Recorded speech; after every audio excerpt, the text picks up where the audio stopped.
Deməli, əziz izləyicilər, TikTokda bir video qarşıma çıxdı. Deməli, müəyyən insanlar fikir bildirir.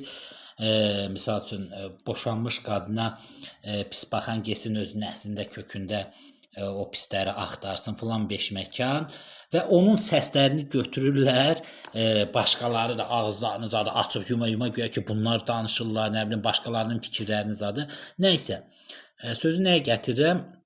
Deməli, o fikri bildirənin səsini kimsə götürübdür. Yəni kimsə deyəndə bir çoxu götürür, amma bir dənəsini şəxsən tanıyıram ki, özü boşanıbdır və boşananda da söyləyib ki, boşanıb, yəni gedib 1000 dənə hoqqadan çıxarsan. İndi həmən o oğlan özü video paylaşır ki, başqasının səsindən, özü demir, başqasının səsindən, amma ağzını zadı yumur eləyir və yaxud özü bir dəfə paylaşmır, görür səs yığır.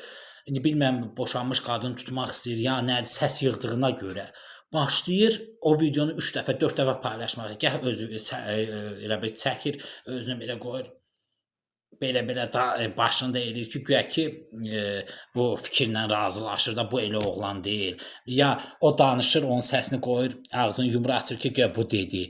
Ta deyən yoxdur ki, özün nətər olubsan, indi ona buna şey, sən səs yığmağa görə hansı şərəfsizlik edirsən, nə isə.